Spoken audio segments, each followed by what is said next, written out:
blow it like African, but you blow it like Canadian. Blow it for me like Canadian. So just D. Just go on D. Yeah, top one and then the down one. Yeah. So blow like Canadian for them.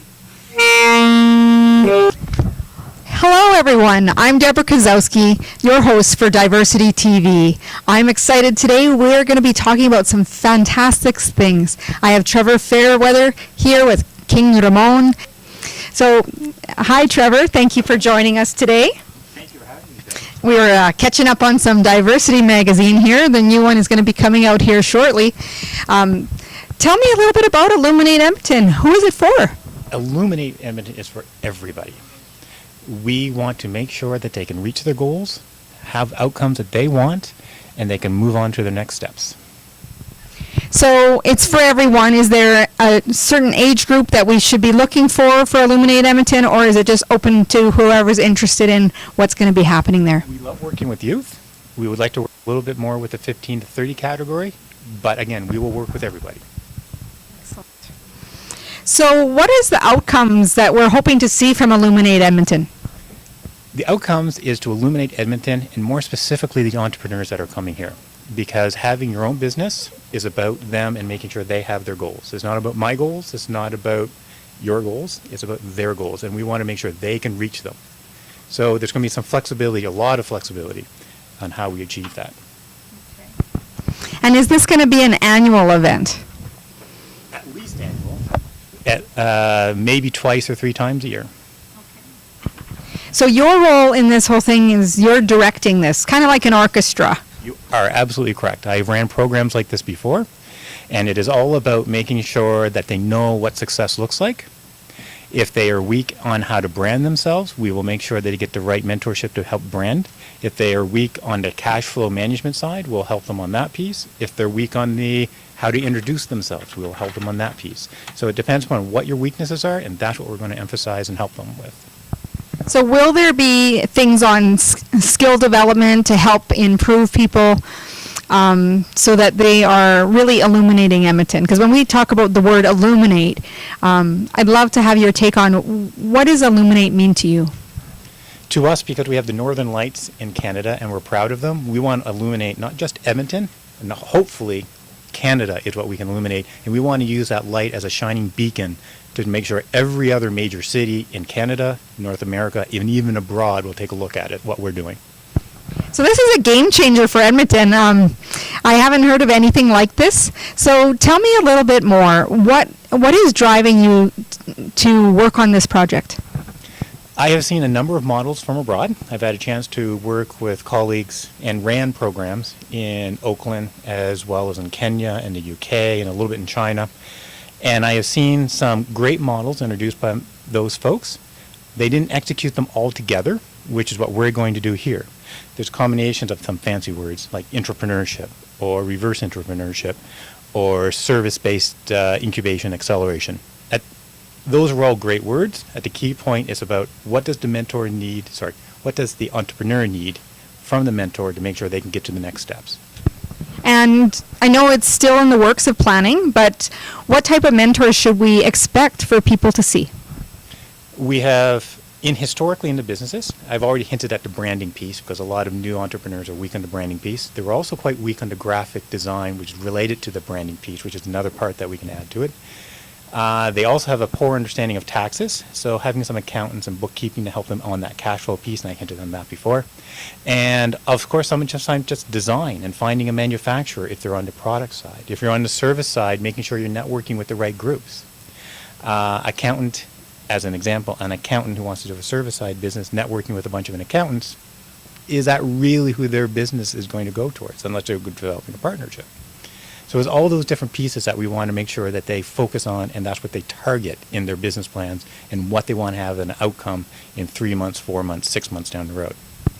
So what I hear is you're also going to be teaching them how to network more effectively.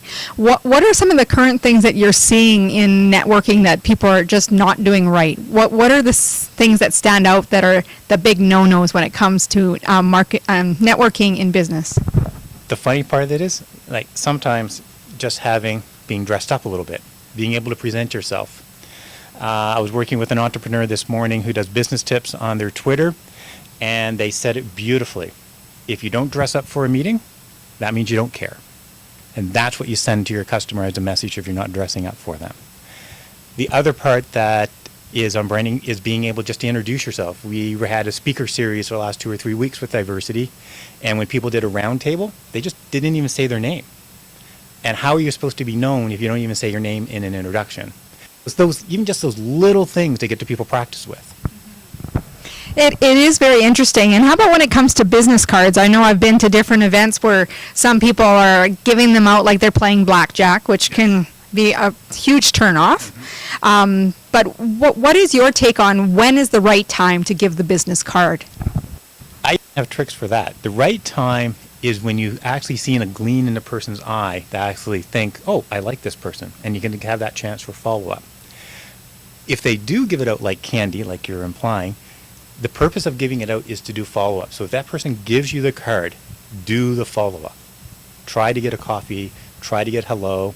They may say a polite, go away, please. Or they say, yes, you have a great day. Can we meet in 4 weeks? But at least it gives you that follow-up and that continuation of a relationship with them. Okay. The trick I like to use, by the way, for the business cards is I ask if I can take a photo and tweet it. This is who I was talking to. Excellent. That's a really cool, and I don't think I've heard anyone say that. Because not only do you publicize who you were talking to, but you also get to say you're out there being active. So one of the things that I'm noticing here just in our conversation, when we're thinking Illuminate, it's about raising the bar. It's about being that beacon in Canada, or even globally, especially when we're thinking about tweeting someone's business card, suddenly that's global. Correct. But when you're thinking about all this, when it comes to raising the bar and this Illuminate phenomena, or movement, let's call it a movement, what are the things that people should be doing to raise that bar just a little bit higher? What would be 3 things you would tell them? Think more than just Edmonton, because if you illuminate just yourself in your own house, not many people are going to see it. So open the curtains, open the doors, start doing business internationally, across the borders, so people can actually see you. Then you can illuminate. Then you can be a beacon. Then you can be a northern light that people will see from all over the place. Thank you, Trevor, very much for joining us. Illuminate Edmonton, I will be your MC. I'm so excited about this event. It is on June 25th, and we have it at the Alberta Teachers Association building at 11010 42 Street. And in a few moments, we're going to spice things up with King Ramon.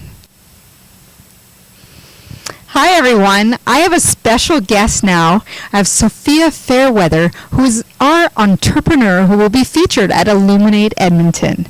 Sophia, tell us a little bit about what got you started in business.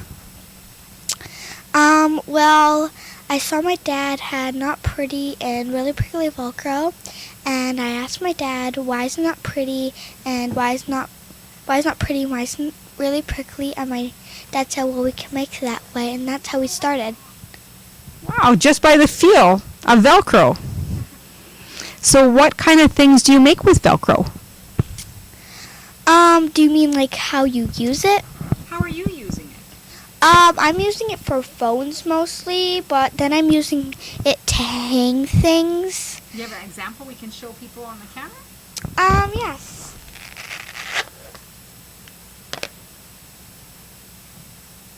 Very cool. So that way that people can't lose their phone, right? Yes. And if they need it to stay in one spot, they can keep it in one spot. Yes. What other kinds of things have you been doing with Velcro? For an example, at a business ball, we had this spoon, like a plastic spoon, and we put Velcro on it and we sticked it, and we had a candy box stuck to it with one of my big decals. So would you say people don't lose their things if they have Velcro? Yes. Oh, very cool. How many things have you saved yourself from losing because of Velcro? Well, haven't used it in my house yet, but I have, I'll tell you one thing that, what my friends used it for. Sure. So they had 2 wallets, and they stuck both of the sides of my Velcro, which was soft and prickly, and they stuck it together so it was a two wallet. And then when someone needs one, you can rip it off and give it to them, and even has a pretty decal on it. Well, you're pretty innovative and creative, and looking at how many different things people can use with Velcro. Can you show me your portfolio and some of the things that you have here? Yes.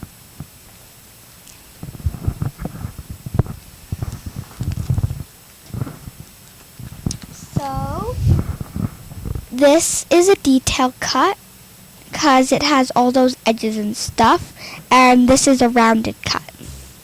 And it says your logo here is because we can print on your logo. And where you can do block letter logos, different colors on one, like light and dark green, and then there's a yellow kind. And they can have a prickly side or they can have a regular side. Yeah. Yes. So what's the name of your business? Decals by Sophia. Very cool. And what are you going to do with some of the money that you make? I'm going to give it to some kids so they can create businesses.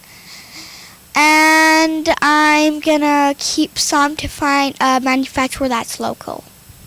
Very cool. So you're trying to encourage people to build their businesses locally. Yes. Cool. And what kind of businesses do you hope that kids like you start creating? It actually depends about them. Whatever they want. Like, they might like crafts and stuff. Or they might like art like me. So they might find, like, if they do art, they might find something that has art on it. Like this. That's what I did. I like art, and I just saw my dad had not pretty and really prickly Velcro because my dad told me, find something ugly and make it pretty. Isn't that something? Coming up with innovation, coming up with things that are right around you. I know you have a special phrase, especially for old things. Can you tell people what that is? What they should be doing with old things? They should be repurposing it or reusing it. Yeah. There's quite a bit of stuff that people can be using that they're not using, hey? Yes. Can you give me an example of what you think people can use? Well, at iHuman that I went to yesterday, they had this old sewing machine. Mm-hmm. I forget what it's called, but it was really cool, and I got the hang of it. It was really fun also. Very cool. So one of the things I've already learned here, I'm learning from, how old are you, Sophia? 7 and in grade 2. Wow. So if we have our future entrepreneurs are starting at age 7, grade 2, imagine what you can do if you applied yourself like Sophia's. How many units do you hope to have this year? Do you mean like how much will I sell? Yeah. So for a year or a month? You pick. Year. 10,000. Wow. That is quite a production. And is that mostly, would you say that's your profit? And how much profit would you anticipate making? 70,000. Wow. So here you have it, grade 2, age 7. I don't see any excuses. I see someone who has great ideas, taking things that can be reused, or just having a vision of taking something that she was asking a question about something pretty versus prickly. Yeah. Right? So here is a product that's developed just from a question, thinking about the questions that you're asking in your world, and how can you make them pretty? Yes. Or something better than before? Yes. So what is one tip you want to tell everybody there on our video here about becoming a business owner, or maybe Illuminate Edmonton? Well, so if you basically want to have a business, you can basically go around and see things, and if you catch your eye on something, you can maybe make it prettier, make it more designable, make it maybe make a craft, or maybe make the same thing but out of puzzle pieces. Very cool. So what is one thing that you have learned on your journey as being a business owner? To me, it's really fun. I can learn math from it. I can learn how to do voice to text and read text, and I've been able to write better and faster. See, there's a lot of skill development when you become a business owner because you're starting off pretty much on your own and you're learning a lot of different skills. But again, here we have grade 2, age 7. Come to Illuminate Edmonton. Come and learn what I have just learned from Sophia. We hope to see you there. Thanks so much, Sophia, for joining us today. Hello, everyone. It's your diversity host, Deborah Kozowski, back with you. We have King Ramon, and he's going to be playing a song called Girl, Let's Get Up and Dance.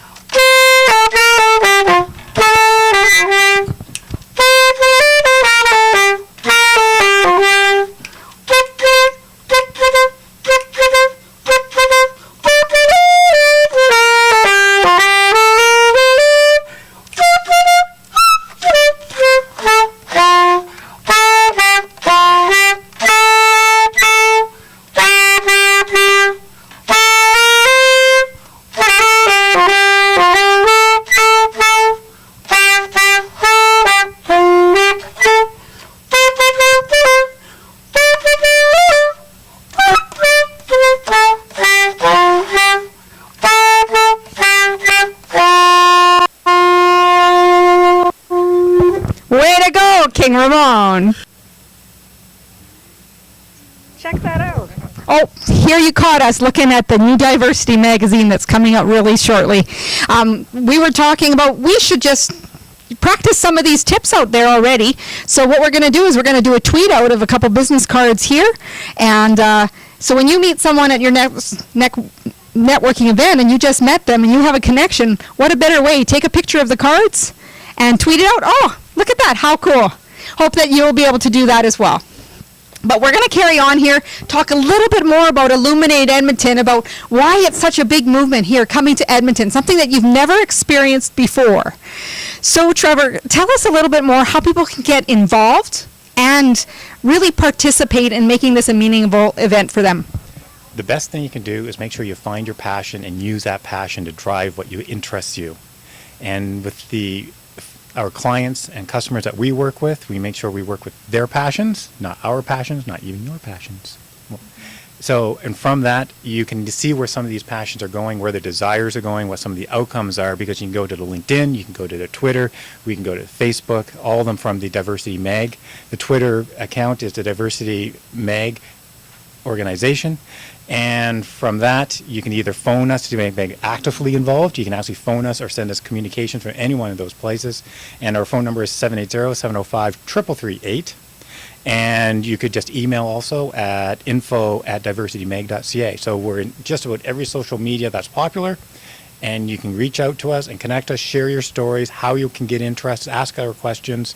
And if you have ideas, write them down on a one-page summary, and we'll make sure we have someone that reviews that summary for you. So not only can you write down what your passions are, you can actually get feedback and progress to that next step.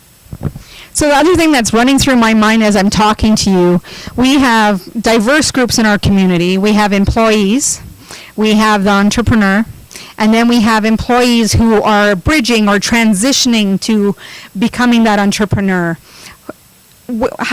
Is there a definition of who should be there, or what should they be open to when they come? We work with everybody, and what you should be open to is the level of commitment that you can put into place. Everybody has a life that gets in the way. So you're right. A lot of people who can just start their ideas will still have to be an employee somewhere. They're often called paycheck entrepreneurs, in which they're doing their business on the side while they figure out their business planning and do all their research. Once they hit a certain point, they're actually going to have to be the person out there selling, because no matter what happens in any business, people always want to talk to the founder. So when you're doing an event like this or an interview like this, they want to talk to the founder. They don't want to be talking to one of your employees. When you're out doing a speech or a speaker series or being invited to events, they want to know whose idea was it? What was their vision? What was their passion? What was the problem they were solving? These are all the questions, and you can't send somebody else to do that. It has to be you. So I can just imagine some of the people in the audience that they're like, oh, I think they're going to push me a little bit out of their comfort zone because, you know, some of these people have been working on these projects in their own home and they're not thinking about, I'm going to have to go out and speak in front of groups, or I'm going to have to sell myself, or I'm going to have to do some of these things. So what advice would you give to somebody who's, I don't know if I should come to Illuminate Edmonton because I'm stepping out of my comfort? That's the reason why we have the mentors we have, is so you can feel more comfortable stepping out of your comfort zone. Because once you know what to do and how to do it, you become more comfortable doing it. Practice is what you need to become perfect. And with that practice, hopefully we can create that perfection and get you to that next step. So this is a game-changing event in Edmonton. You will want to be a part of Illuminate Edmonton. Since we've been working on the tips and strategies, I'm going to ask Trevor, what is one tip you would love to leave with people today when it comes to Illuminate Edmonton and their participation? What would be one thing that they could do today for their business to make the biggest difference? Make sure people know where they are and how to find them. Do not be hiding. Sometimes you need a website to be out there. We've talked about social media to be out there, but you have to be out there. If people don't see you, you do not exist. So that's it. You can't stay behind your computer and think that someone's going to find you online or in person. You need to get out and let people know all about who you are. And now we're going to bring in King Ramon. I'm going to get some sax lessons. Hi everyone, it's Deborah Kozowski with Diversity TV. Now King Ramon is going to teach me a few lessons, but first he's going to play a little tune and he's going to show me a few things and then I'm going to give it a try. We're going to have to be very careful because I know when people are learning this instrument that it can get a little squeaky. Yeah, that's true. But what I'm going to do, I'm not going to play. I'm going to let you play. So I will just direct you because I'm a good teacher, and then I think you are a good student. Good. So I'm going When the student is ready, the teacher appears and look at you here today. There you go. So that's how I'm going to give it to you, and I'll Okay. just show you what to do.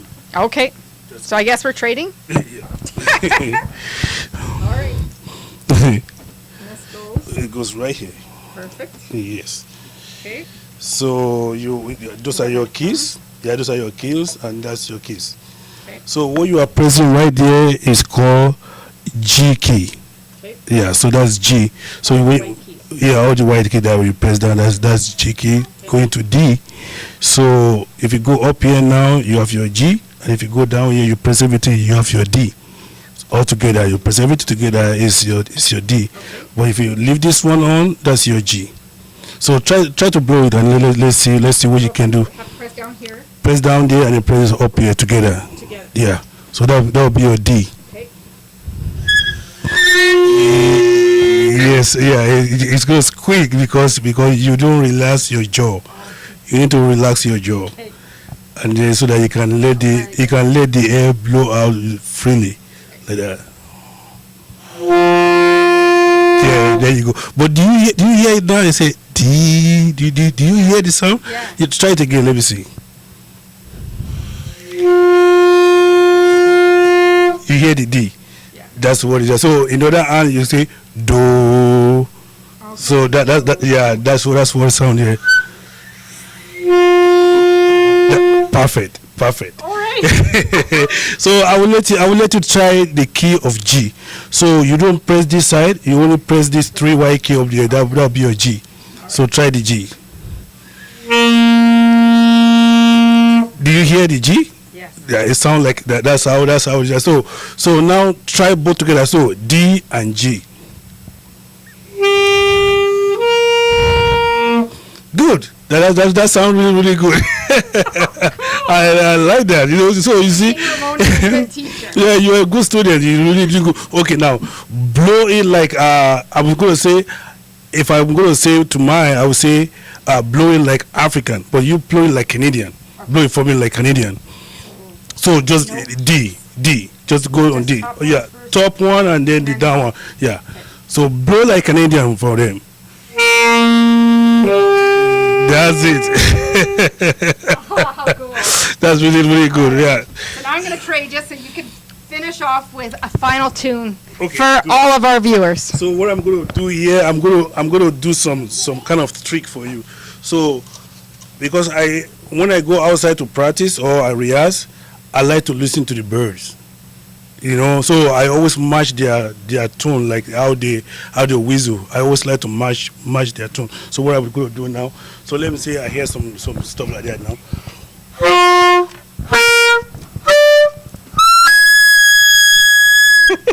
So That's high. yeah, that's really high. So I love to do all those kind of things because that's what you call sound produce. So when you are playing saxophone, we want people to able to listen to your sound. It's not how you breathe, it's not how you breathe, but the sound of it, the beautiful of it, is what is right. So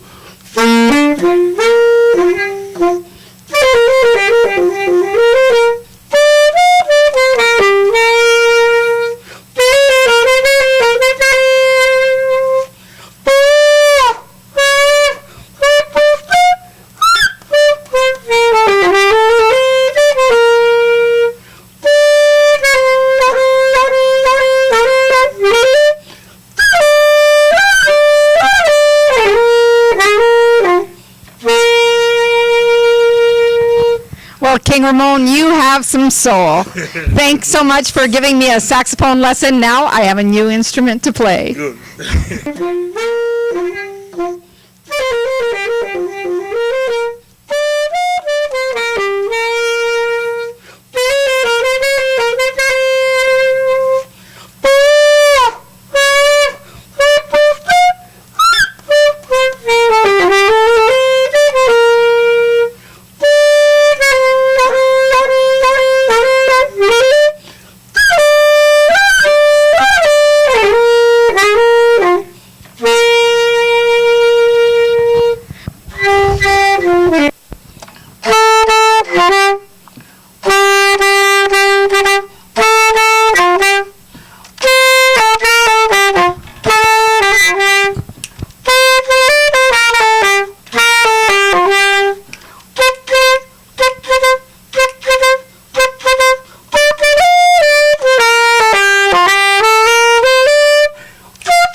Way to go!